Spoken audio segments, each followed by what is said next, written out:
आशा करता हूँ कि आप सभी बहुत अच्छे होंगे। तो आज की कक्षा में मैं फिर आपके लिए हाजिर हूँ कुछ नया लेकर के, और आज की कविता का शीर्षक है मनुष्यता।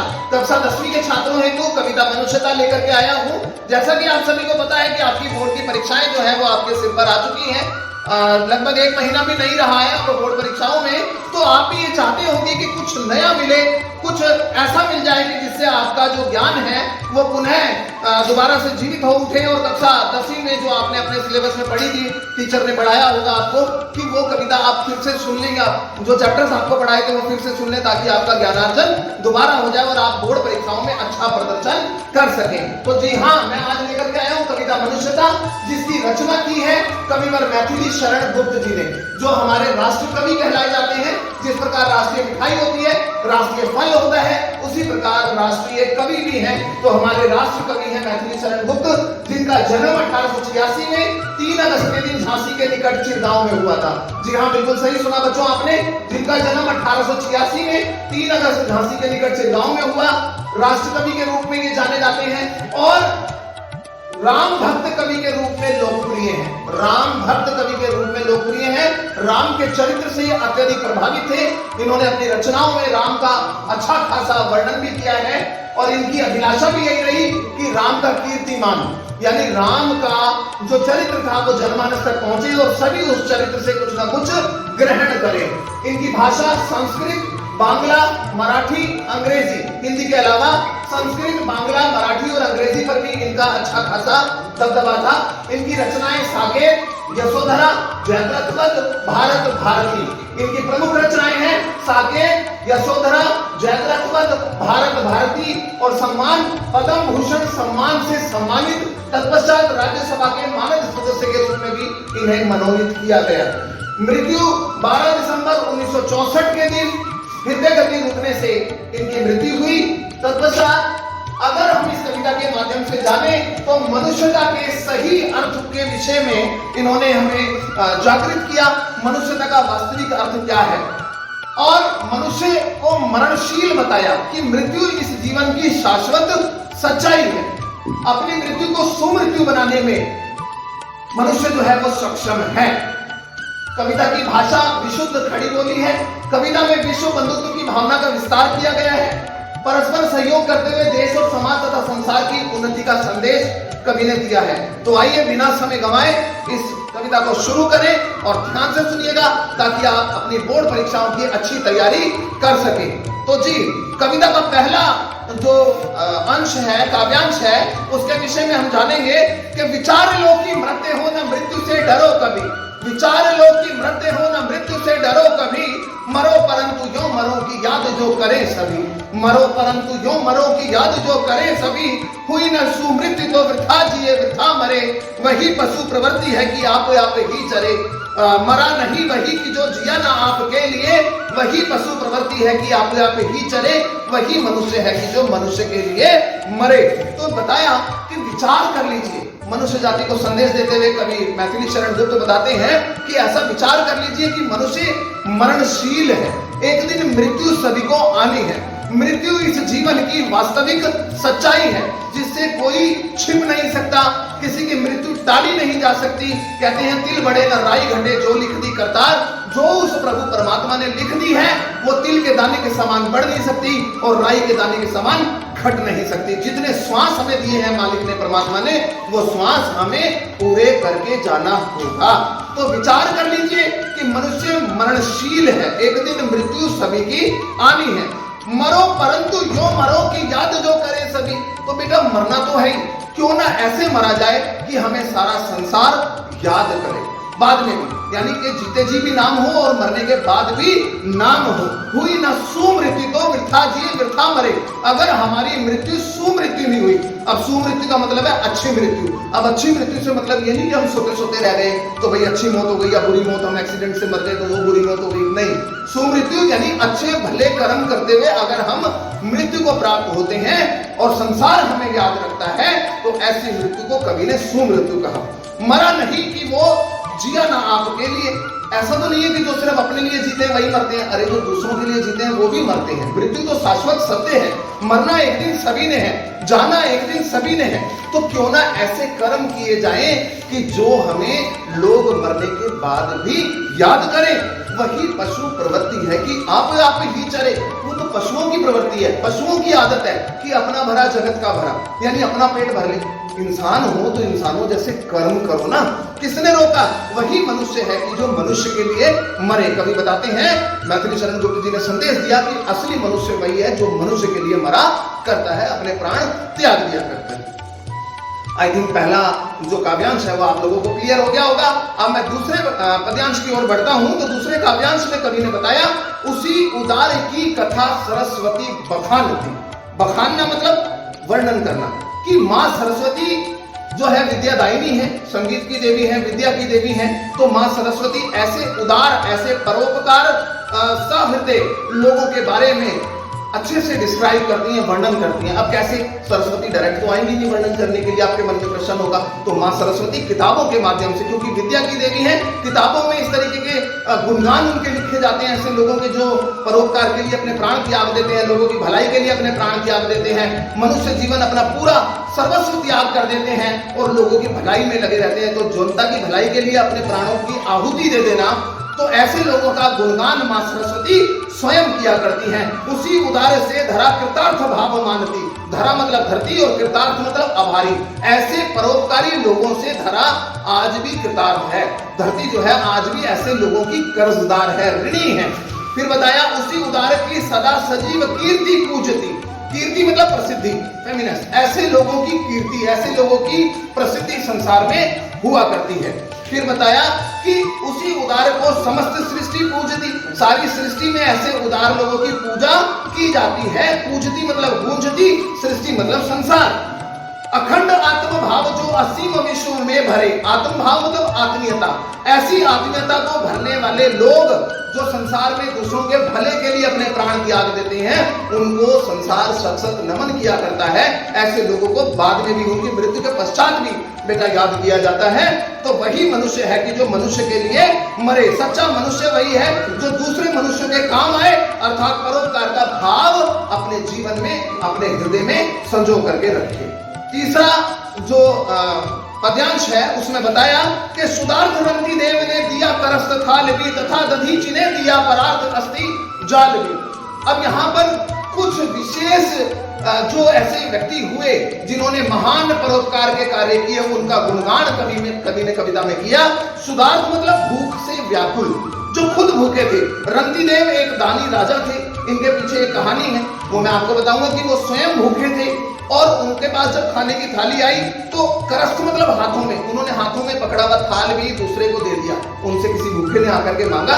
तो ऐसे परोपकार दानी, महादानी लोग हुए हमारी भारतीय संस्कृति में। और दधीचि ने परार्थ, परार्थ मतलब दूसरों के लिए, अस्थिजाल अपनी हड्डियों का समूह। दधीचि एक प्रसिद्ध ऋषि थे, महान ऋषि हुए जिन्होंने देवताओं की भलाई के लिए अपनी अस्थियां तक भी डोनेट कर दी थी, दान कर दी थी, जिससे वज्र बनाया गया था। इंद्र का जो हथियार है वो वज्र है और राक्षसों पर विजय प्राप्त की गई थी। उशीनर सितिस ने सोमांस दान भी किया। उशीनर गांधार देश के राजा थे। राजा शिवी के बारे में भी आपने सुना होगा।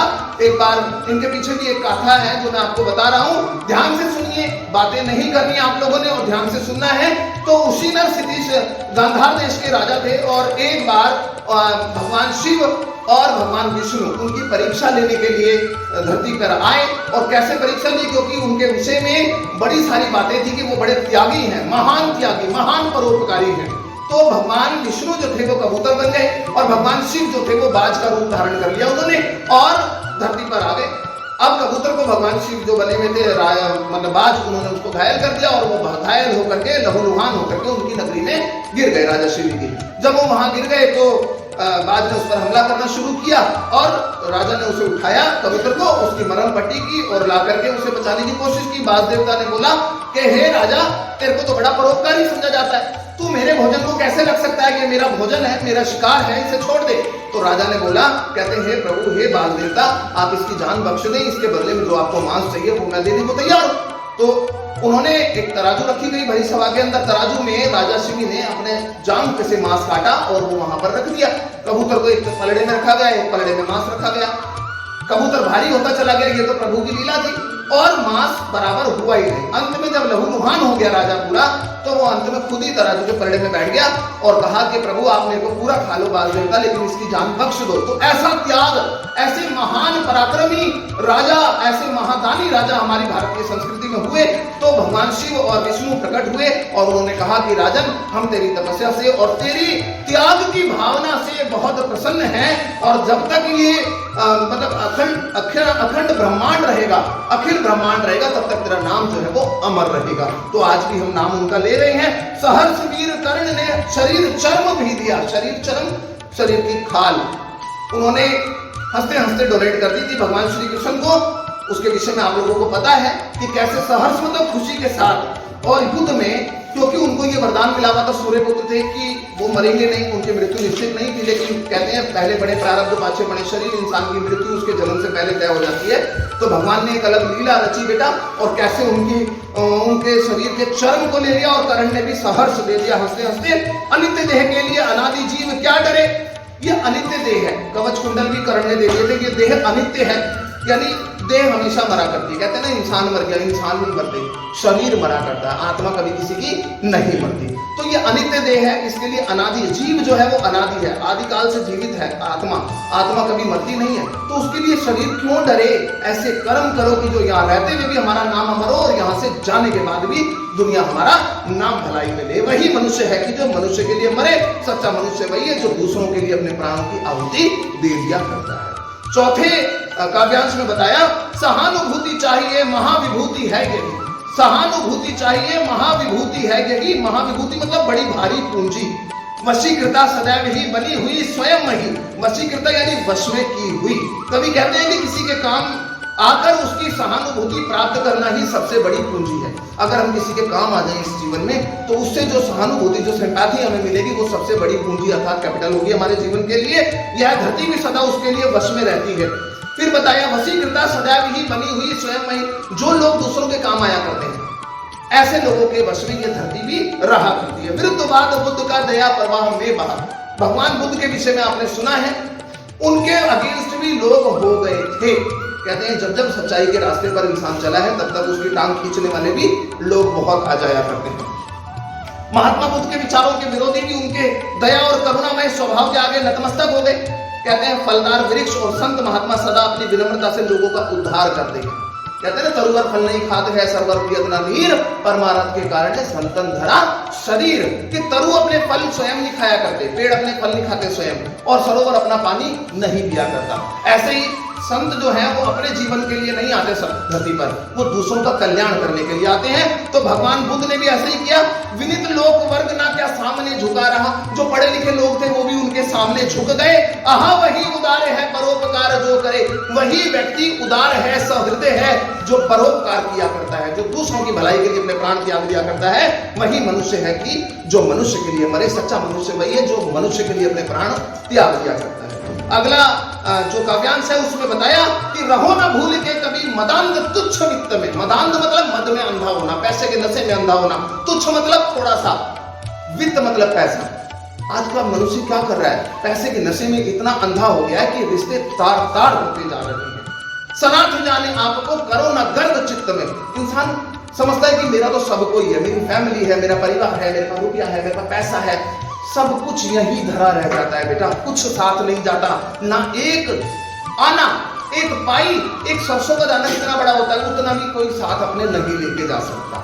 तो किस बात का अहंकार, किस बात का घमंड, जब सब कुछ यहीं पे ही रह जाएगा तो फिर अहंकार किस बात का। पता नहीं क्यों इंसान समझ नहीं पाता कि रहो ना भूल के, कभी कभी भूल करके भी पैसे का नशा, पैसे के नशे में अंधा नहीं होना चाहिए। सनाथ जाने आपको करो ना गर्व चित्त में। अपने मन में ये नहीं सोचना चाहिए कि मेरे पर तो भरपूर कृपा है ईश्वर की, कभी घमंड नहीं करना चाहिए। अनाथ कौन है यहाँ, अरे कोई अनाथ नहीं होता, त्रिलोकीनाथ साथ है, सबका बाप, सबका परमात्मा एक है, जो हमारे पिता का भी पिता है, वो परमात्मा, वो त्रिलोकीनाथ, तीनों लोगों का नाथ सबके सर के ऊपर बैठा हुआ है। और दयालु दीन बंधु के बड़े विशाल हाथ है, उस दयालु दीन बंधु के बड़े विशाल है हाथ, वो दोनों हाथों से कृपा करता है। अतीव भाग्यहीन है अधीर भाव जो धरे, वो भाग्यहीन हुआ करते हैं जो ईश्वर की अनुकंपा पर विश्वास नहीं करते। वही मनुष्य है कि जो मनुष्य के लिए मरे। अनंत अंतरिक्ष में अनंत देव है खड़े, ये अंतरिक्ष बहुत बड़ा है, इस गैलेक्सी में अनंत देव 33 कोटि देवी देवता खड़े हुए हैं। समक्ष ही स्वभाव जो बढ़ा रहे बड़े बड़े, यानी कि जो अपनी बाहें फैला करके खड़े रहे कि इंसान अच्छे कर्म करे और हमारी गोद में आकर के बैठ जाए। परस्परावलंब से उठो तथा बढ़ो, अभी सभी एक दूसरे का कॉपरेशन करते हुए बढ़े आगे। कवि ने ऐसा संदेश दिया, अभी अमरते अंक में अपंक हो चढ़े सभी। अंक मतलब गोद देवताओं की, अपंक मतलब कलंक रहित, अपने सारे पापों से मुक्त होकर के हम देवताओं की गोद में जाकर के बैठे। रहो न यूं कि एक से न काम और का सरे, यानी ऐसे नहीं रहना चाहिए कि हमारे बिना दूसरे का काम नहीं हो सकता। सबके काम चल जाते हैं, लेकिन हमें एक दूसरे को कॉपरेट करते रहना चाहिए। असली मनुष्य वही है जो मनुष्य के लिए प्राण त्याग दिया करते हैं। अगला पैराग्राफ है, मनुष्य मात्र बंधु है, यही बड़ा विवेक है। सबसे बड़ा ज्ञान इंसान को जो है वो यही है कि मनुष्य बंधु है, मित्र है। पुराण पुरुष स्वयं भू पिता प्रसिद्ध एक है। पुराणों में भी बताया गया कि हमारा मालिक एक है। फलानुसार कर्म के अवश्य बाह्य भेद हैं, फलों के अनुसार सबके भेद कर्म जो है फल जो है वो अलग अलग हो सकते हैं, परंतु अंतरैक्य में प्रमाणभूत भेद है। सबके हृदय में परमात्मा एक ही है। अनर्थ है कि बंधु ही न बंधु की व्यथा हरे, अरे हमारा मनुष्य होना अनर्थ है कि जब हम मित्र होकर के मित्रों की व्यथा अर्थात परेशानियों को दूर नहीं कर सकते। वही मनुष्य है कि जो मनुष्य के लिए मरे। आखिरी जो काव्यांश है उसमें बताया, चलो अभिष्ट मार्ग में सहर्ष खेलते हुए। ये हमारे जीवन रूपी एक यात्रा है, जो हमें जन्म मिला और मृत्यु तक की एक यात्रा हमें पूरी करनी है। इसमें सहर्ष खेलते हुए चले, दुख सुख आएंगे, रहिए, कोई बात नहीं, समभाव से जिए, ठीक है। विपत्ति जितने जो पड़े उन्हें ढकेलते हुए, परेशानियां भी आएंगी, वेदन भी आएंगे, उन परेशानियों को, उन प्रॉब्लम्स को आपने ढकेलते जाना है और प्रभु का नाम लेकर के अपने कर्म करते हुए अच्छे आगे बढ़ते जाना है। घटे ना हेल मेल, हाँ बढ़े ना भिन्नता कभी। हेल मेल आपस का जो कॉपरेशन है, जो प्रेम है, जो प्यार है, वो घटना नहीं चाहिए, भिन्नता नहीं आनी चाहिए हमारे अंदर। अतर्क एक पंथ के सतर्क पंथ हो सभी। मनुष्य की मृत्यु को सुमृत्यु बनाने का उन्होंने आह्वान किया कवि ने। और मनुष्य यदि परोपकार, विश्व बंधुत्व की भावना, करुणा जैसे मानवीय गुणों को अपना ले, जाति पाति धर्म संप्रदाय सीमाओं से ऊपर उठ जाए, तो वह देवत्व को प्राप्त कर सकता है। ऐसा मनुष्य ही सच्चा मनुष्य कहलाने लायक है। तभी समर्थ भाव है कि तारता हुआ करे। अतर्क एक पंथ के, यानी सभी धर्म, रास्ता भी एक ही हो, धर्म भी एक ही हो, सभी धर्मों का एक ही सार है, कोई तोड़ता हुआ ना चले, जोड़ने का काम करते हैं धर्म। और आपने भी तरना है, यानी पार लग जाना, दूसरों को भी पार लगाना है, आपने ये संदेश देना है। और इसी कविता के माध्यम से यही सीखना भी है कि असली मनुष्य वही है जो मनुष्य के लिए अपने प्राणों को त्याग दिया करता है। तो आज की इस कविता में मैंने आपको पढ़ाया मनुष्यता के विषय में। आशा करता हूं कि आप सभी को समझ में आ गया होगा। अगर किसी बच्चे की कोई क्वेरी है तो वो आप कमेंट बॉक्स में लिख लीजिएगा, जैसे ही समय मिलेगा मैं आपको जरूर उसका जवाब दूंगा। अगर वीडियो पसंद आए तो लाइक कीजिएगा, कमेंट कीजिएगा, शेयर कीजिएगा। और ऐसी ही नई नई जानकारी के लिए अगर आप जानना चाहते हैं, नए नए पाठों को पढ़ना चाहते हैं जिसमें आपकी कोई प्रॉब्लम है और आप समझना चाहते हैं, तो आइए मेरे चैनल हिंदी सीखो विद पंकज सर को जल्द से जल्द सब्सक्राइब कीजिए ताकि नई वीडियो की नोटिफिकेशन आप तक पहुंचती रहे। धन्यवाद, आपका दिन शुभ।